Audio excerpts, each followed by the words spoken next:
Good morning, DXN. My name is Ananda Masuli, Bagalkot, Karnataka State. My mobile number is 9242494770. WhatsApp number is 9900913869. Preservative ಅಂದ್ರೆ ಸಂರಕ್ಷಕಗಳು. ಈ preservatives ಗಳನ್ನ ಬಳಸದೇ ಇರತಕ್ಕಂಥ ಪದಾರ್ಥಗಳು ಇವತ್ತಿನ ದಿವಸ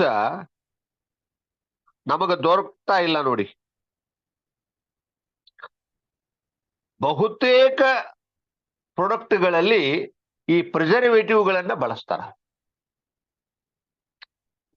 ಪ್ರಿಸರ್ವೇಟಿವ್ಗಳಂದ್ರೆ ಏನು? ಅವು ನಮ್ಮ ದೇಹದ ಮೇಲೆ ಯಾವ ರೀತಿ ಕೆಟ್ಟ ಪರಿಣಾಮವನ್ನು ಮಾಡಬಹುದು ಅನ್ನೋದ್ರ ಬಗ್ಗೆ ಒಂದಷ್ಟು ವಿಷಯವನ್ನು ನಾವು ಇವತ್ತಿನ ದಿವಸ ತಿಳ್ಕೊಳ್ಳೋಣ. ಇಲ್ಲಿ ನಮ್ಮ ಪರಿಸ್ಥಿತಿ ಏನಾಗಿದೆ ಅಂತಂದ್ರ, ದುಡ್ಡು ಕೊಟ್ಟು ನಾವು ಕಾಯಿಲೆಯನ್ನ ಪಡಿತಾ ಇದ್ದೀವಿ. ಇವತ್ತಿನ ದಿವಸ ನಾವು ದುಡ್ಡು ಕೊಟ್ಟು ಕಾಯಿಲೆಗಳನ್ನ ಪಡಿತಾ ಇದ್ದೀವಿ. ಬಹುತೇಕ ಪ್ರಾಡಕ್ಟ್ಗಳಲ್ಲಿ, ಮಾರ್ಕೆಟ್ನಲ್ಲಿ ಸಿಗ್ತಕ್ಕಂಥ ಬಹುತೇಕ ಪ್ರಾಡಕ್ಟ್ಗಳಲ್ಲಿ, ಕೆಲವೊಂದು ಪ್ರಾಡಕ್ಟ್ಗಳಲ್ಲಿ ಪ್ರಿಸರ್ವೇಟಿವ್ಗಳನ್ನ ಬಳಸಿರುವುದಿಲ್ಲ. ಅಕಸ್ಮಾತ್ ಪ್ರಿಸರ್ವೇಟಿವ್ಗಳನ್ನ ಬಳಸಿದ್ರು ಕೂಡ ಅವು ನ್ಯಾಚುರಲ್ ಆಗಿರ್ತಕ್ಕಂಥ, ಅಂದ್ರೆ ನಿಸರ್ಗದತ್ತವಾಗಿರ್ತಕ್ಕಂತಹ ಪ್ರಿಸರ್ವೇಟಿವ್ಗಳನ್ನ ಬಳಸಿರ್ತಾರೆ. ಅಂಥ ಪ್ರಾಡಕ್ಟ್ಗಳು ಕೂಡ ಕೆಲವೊಂದು ಅದಾವ. ಅಂಥ ಪ್ರಾಡಕ್ಟ್ಗಳನ್ನ ಸೇವನೆ ಮಾಡಿದ್ರೆ ನಮ್ಮ ಆರೋಗ್ಯಕ್ಕೆ ಯಾವುದೇ ರೀತಿ ಹಾರ್ಮ್ ಆಗುವುದಿಲ್ಲ. ಆದ್ರೆ ಬಹುತೇಕ ಪ್ರಾಡಕ್ಟ್ಗಳು ರಾಸಾಯನಿಕಗಳನ್ನ ಹೊಂದಿರ್ತಾವ. ಉದಾಹರಣೆಗೆ ನಾನು ಆನ್ಲೈನ್ ಚೆಕ್ ಮಾಡಿದಾಗ ಮಾಹಿತಿ ಸಿಕ್ತು. ಆ ಮಾಹಿತಿ ನಾನು ಈಗ ಸ್ಕ್ರೀನ್ ಶಾಟ್ ಹಾಕಿದ್ ನೋಡ್ರಿ, ಅದೇ ಮಾಹಿತಿ ಅದು. ಒಂದ್ಸಲ ಸ್ಕ್ರೀನ್ ಶಾಟ್ ಅನ್ನ ನಾನು ಹೊರಗಡೆ ಹೋಗ್ತೀನಿ, ಸ್ಕ್ರೀನ್ ಶಾಟ್ ಅನ್ನ ತಾವು ತಗೋಬಹುದು.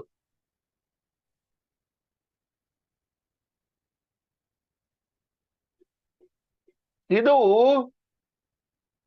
ನಾನು ಆನ್ಲೈನ್ ನಲ್ಲಿ ಚೆಕ್ ಮಾಡಿದಾಗ ಸಿಕ್ಕಂತ ಮಾಹಿತಿ. ಅಲ್ಲಿ ಏನ್ ಹೇಳ್ತಾರಪ್ಪ ಅಂತ ಕೇಳಿದ್ರ, preservative is a substance or a chemical that is added to products such as food products.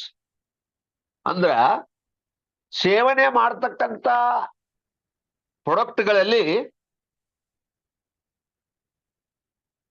ಸಾಮಾನ್ಯವಾಗಿ ಕೆಮಿಕಲ್ ಯುಕ್ತವಾದಂತಹ ಪ್ರಿಸರ್ವೇಟಿವ್ಗಳನ್ನ ಬಳಸ್ತಾರ. Beverages, pharmaceutical drugs, paints, biological samples, cosmetics, wood and many other products to prevent decomposition by microbial growth on by undesirable chemical changes. ಈ ಕೆಲವು ಪದಾರ್ಥಗಳು ಕೆಡಬಾರದು, ಅವುಗಳ ಪರಿಮಳ ಕಡಿಮೆ ಆಗಬಾರ್ದು, ಅವುಗಳ ಒಂದು ಫ್ರೆಶ್ನೆಸ್ ಕಡಿಮೆ ಆಗಬಾರ್ದು ಅಂತ ತಿಳ್ಕೊಂಡು ಆಹಾರ ಪದಾರ್ಥಗಳಲ್ಲಿ ಈ ಪ್ರಿಸರ್ವೇಟಿವ್ಗಳನ್ನ ಬಳಸ್ತಾರ. ಈಗ ಕಟ್ಟಿಗೆ ಅದು ಇದು ಬೇಡ ನಮಗೆ, ಅವೆಲ್ಲ ಏನಾರ ಯಾವುದೇ ಅಲ್ಲಿ ಪ್ರಿಸರ್ವೇಟಿವ್ ಬಳಸ್ಲಿ, ಅಲ್ಲಿ ನಮಗೆ ಅಂತ ದೊಡ್ಡ ಹಾರ್ಮ್ ಇಲ್ಲ ನಮ್ಮ ಬಾಡಿಗೆ. ಬಟ್ ಈ ತಿಂತಕ್ಕಂಥ ಪದಾರ್ಥಗಳು ಇವತ್ತು ಉದಾಹರಣೆಗೆ ಎಲ್ಲ ತಗೊಂಡ್ರು ಒಂದು ನಾ ಹೆಸರು ಹೇಳಿದ್ರೆ ಏನಾಗತ್ತಪ್ಪ ಅಂದ್ರ ನಾನು ಅದನ್ನ ಅಪಪ್ರಚಾರ ಮಾಡ್ತಾ ಇದ್ದೀನಿ ಅಂತ ಅರ್ಥ ಆಗತ್ತೆ, ಅಥವಾ ಅದನ್ನ ಜನರಿಗೆ ನೀವು ತಿನ್ಬೇಡ್ರಿ ಅಂತ ನಾನು ಹೇಳ್ತಾ ಇದ್ದೀನಿ ಅಂತ ಅರ್ಥ ಆಗತ್ತೆ.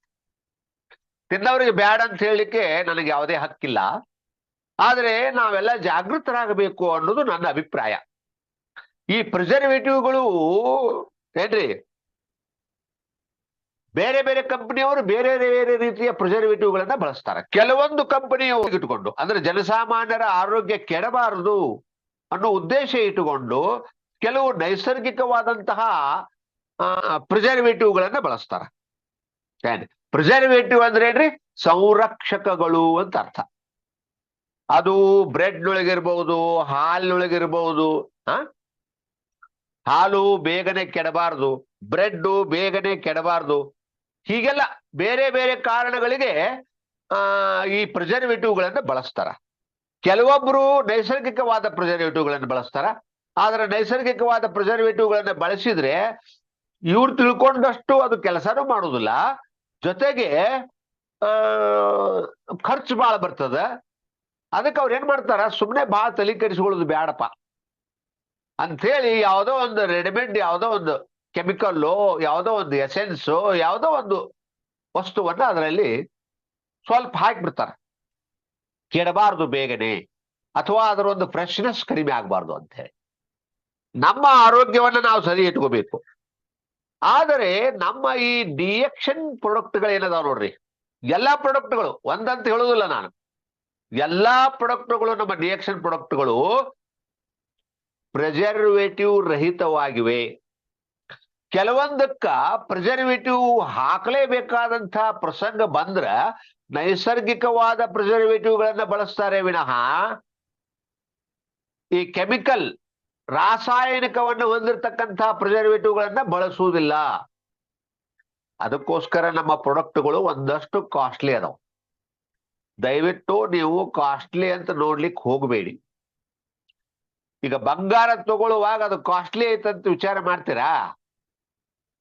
ಒಬ್ಬ ಸರಾಫ್ ಅಂಗಡಿಯವರು ಬಂಗಾರದ ಬೆಲೆ 60,000 ಅಂತ ಹೇಳಿದ್ರೆ ಇನ್ನೊಬ್ಬ 57,000 ಅಂತ ಹೇಳ್ತಾನ, ಮತ್ತೊಬ್ಬವ 58 ಅಂತ ಹೇಳ್ತಾನ, 59 ಅಂತ ಹೇಳ್ತಾನ.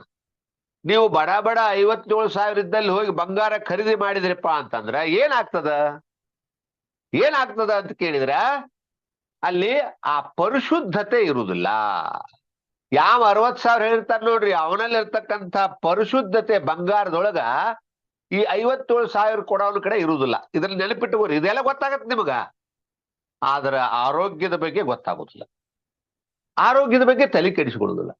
ಈಗ ನೋಡ್ರಿ, ನಿಮಗೆ ಕಡಿಮೆ ಬೆಲೆಗೆ ಸಿಗ್ತದ, ಸುಲಭವಾಗಿ ಸಿಗ್ತದ ಅಂತ ತಿಳ್ಕೊಂಡು ದಯವಿಟ್ಟು ನೀವು ಈ ಪ್ರಿಸರ್ವೇಟಿವ್ಗಳನ್ನ, ಅದರಲ್ಲೂ ವಿಶೇಷವಾಗಿ ರಾಸಾಯನಿಕ ಯುಕ್ತವಾದಂತಹ, ಕೆಮಿಕಲ್ ಯುಕ್ತವಾದಂತಹ ಪ್ರಿಸರ್ವೇಟಿವ್ಗಳನ್ನ ಬಳಸಿದ ಪದಾರ್ಥಗಳನ್ನು ದಯವಿಟ್ಟು ತಾವು ಇನ್ನು ಮುಂದಾದ್ರೂ ಬಳಸುವುದನ್ನ ಕಡಿಮೆ ಮಾಡ್ರಿ ಅಂತ ನಾನು ರಿಕ್ವೆಸ್ಟ್ ಮಾಡ್ಕೊಳ್ತೀನಿ.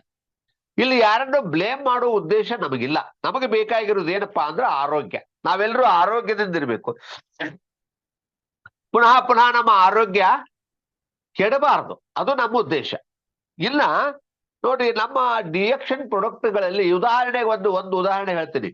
ಈಗ ಟೂತ್ಪೇಸ್ಟ್ ಏನ್ ಇಷ್ಟು ಅದ್ಭುತವಾಗಿ ಐತಲ್ಲ, ಈಗಾಗಲೇ ಹೇಳಿದ್ ನಾ 2-3 ಸಾರಿ ಹೇಳಿದ್ದೀನಿ. ಅದು ಸುಮಾರು 15ರಿಂದ 20 ಸಮಸ್ಯೆಗಳನ್ನು ಸರಿ ಮಾಡ್ತದ.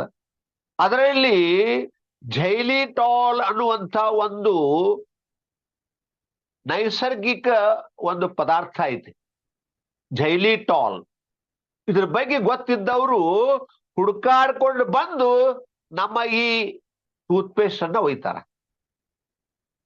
ಏನ್ರಿ, ಒಂದು ಸಾರಿ ನಮ್ಮ ಧಾರವಾಡದ ನನ್ನ ಸ್ಪಾನ್ಸರ್ ಆದಂತಹ ಸ್ಟಾಕ್ ಪಾಯಿಂಟ್ ಅನ್ನ ಹೊಂದಿರತಕ್ಕಂತಹ ಶೈಲಾ ಶೆಟ್ಟಿ ಮೇಡಮ್ ಅವ್ರು ಹೇಳಿದ್ರು, ಒಬ್ರು ಯಾರೋ ಅವರಿಗೆ ಬಂದಿದ್ರಂತ, ಮೇಡಮ್ ನಿಮ್ದು ಇದನ್ನು ಕೊಡ್ರಿ ಟೂತ್ಪೇಸ್ಟ್, ನಾನು ಬಹಳ ದೂರದಿಂದ ಬಂದೀನಿ, ನಿಮ್ಮ ಟೂತ್ಪೇಸ್ಟ್ ನೊಳಗೆ ಝೈಲಿಟಾಲ್ ಐತಂತ ನನಗೆ ಗೊತ್ತಾಯ್ತು, ಅದಕ್ಕೋಸ್ಕರ ಬಂದೀನಿ. Xylitol is most important to our body ಅಂತ ಹೇಳಿದ್ರು. ನಮ್ಮ ಹಲ್ಲುಗಳಿಗೆ, ವಸುಡುಗಳಿಗೆ, ನಮ್ಮ ದೇಹಕ್ಕ ಆ ಝೈಲಿಟಾಲ್ ಅನ್ನುವಂಥದ್ದು ಒಂದು ಮರದ ಸೊಟ್ಟಿ.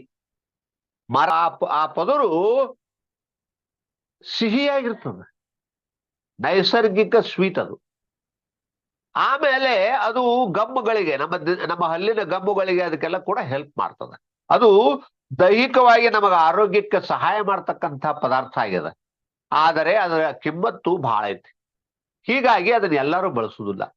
ನಮ್ಮ ಟೂತ್ಪೇಸ್ಟ್ ನಲ್ಲಿ ಕಿಮ್ಮತ್ತು ಅದು ಎಷ್ಟರೇ ಇರೋಲ್ಲಕ್ಕ, ಆದರೆ ಜನರ ಆರೋಗ್ಯವೇ ನಮಗೆ ಬಹಳ ಮುಖ್ಯವಾದದ್ದು ಅನ್ನುವಂತಹ ಕಾರಣದಿಂದ ಜೈಲಿಟಾಲ್ ಅನ್ನುವಂತಹ ಒಂದು ಗಿಡದ ಸಿಪ್ಪೆಯನ್ನ ಬಳಸ್ತಾರ. ಅದಕ್ಕ ಇಂಥವೆಲ್ಲ ಭಾಳ ಅದಾವ, ಎಕ್ಸಾಂಪಲ್ ಭಾಳ ಅದಾವ.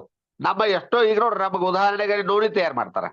ಆ ನೋಣಿ ದಯವಿಟ್ಟು ನೀವು ಸೀಲ್ ಓಪನ್ ಮಾಡಿ ಕುಡಿತಿರಲ್ಲ, ಕುಡಿದ ನಂತರ ಫ್ರಿಜ್ನಾಗ ಇಡ್ರಿ ಅಂತ ಹೇಳ್ತಾರ. ಯಾಕಂತ ಕೇಳಿದ್ರೆ ಅದ್ರೊಳಗ ಪ್ರಿಸರ್ವೇಟಿವ್ ಇಲ್ಲ, ಅದು ಹೊರಗಿಟ್ರೆ ಕೆಟ್ಟು ಹೋಗೋ ಸಾಧ್ಯತೆಗಳದಾವ, ಅದಕ್ಕೆ ದಯವಿಟ್ಟು ನೀವು ಫ್ರಿಜ್ನಾಗ ಇಡ್ರಿ ಅಂತ ಹೇಳ್ತಾರ. ಅದ್ರಾಗ ನೋನಿ ಜಿ ಅಂತ ಬರ್ತದ, ನೋನಿ ಬೇರೆ ನೋನಿ ಜಿ ಅಂತ ಬರ್ತದ. ಅದ್ರಾಗ ರೊಸೆಲ್ಲ ಐತಿ ಏನ್ರಿ, ರೊಸೆಲ್ಲ ಐತಿ. ಆಮೇಲೆ ಹುಣಸೆ ಹಣ್ಣು, ಹುಣಸೆ ಹಣ್ಣು ನೋಡ್ರಿ, ಹುಣಸೆ ಹಣ್ಣು ನಾವೆಲ್ಲ ಅಲಕ್ಷ್ಯ ಮಾಡ್ಬಿಟ್ಟಿವಿ. ಆ ಹುಣಸೆ ಹಣ್ಣನ್ನ ಬಿಟ್ಟು ಮರೆತು ಬಹಳ ವರ್ಷಗಳಾಗಿ ಹೋಗ್ಬಿಟ್ಟು. ಈಗಲೂ ಹುಣಸೆ ಹಣ್ಣು ಬಳಸ್ತಕ್ಕಂಥವ್ರು ಬಹಳ ಕಮ್ಮಿ ಇರ್ಬೋದಂತ ನನಗನ್ಸುತ್ತೆ. ನಮ್ಮ ತಾಯಿಯವ್ರ ಅಡಿಗೆಗೆ ಕೂಡಕ್ಕಿಂತ ಮೊದಲ ಒಂದು ಕಲಬಟ್ಲ ಅಂತ ಇರ್ತಿದ್ವು ಅವಾಗ, ಕಲ್ಲಿನ ಬಟ್ಟಲುಗಳು. ಅದ್ರೊಳಗೆ ಒಂದ್ 2 ಕಾಳು ನೀರ್ ಹಾಕಿ 1-2 ಬೋಟ್ ಹುಣಸೆ ಹಣ್ಣು ಹಾಕಿ ಆಮೇಲೆ ಅವ್ರು ಬಕ್ರಿ ಮಾಡ್ಲಿಕ್ಕೆ, ರೊಟ್ಟಿ ಮಾಡ್ಲಿಕ್ಕೆ ಅದಕ್ಕೆ ಇದಕ್ಕೆ ಕೆಲಸಕ್ಕೆ ಕೊಡ್ತಿದ್ರು. ಕಂಪಲ್ಸರಿ ಅಡಿಗೆ ಒಳಗ ಆ ಹುಣಸೆ ಹಣ್ಣನ್ನು ಹಾಕ್ತಿದ್ರು. ಅಡಿಗೆ ಬಹಳ ರುಚಿ ಆಗ್ತಿತ್ತು. ಅದು ರುಚಿ ಅಷ್ಟೇ ಅಲ್ಲ, ನಮ್ಮ ದೇಹಕ್ಕೆ ಬಹಳಷ್ಟು ಶಕ್ತಿಗಳನ್ನು ಕೊಡ್ತದೆ.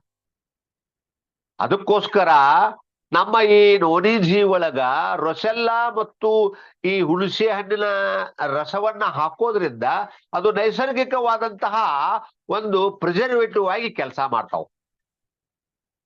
ಬೇಗನೆ ಕೆಡಂಗಿಲ್ಲ ಅದು. ಅದಕ್ಕವರು ಬಾಟಲ್ ಒಳಗೆ ಹಾಕಿ ಕೊಡ್ತಾರ. ನಮ್ಮ ಡಿಎಕ್ಷನ್ ಕಂಪನಿ ಆರೋಗ್ಯದ ಬಗ್ಗೆ ಬಹಳ ಕಾಳಜಿ ತಗೊಳ್ತದೆ.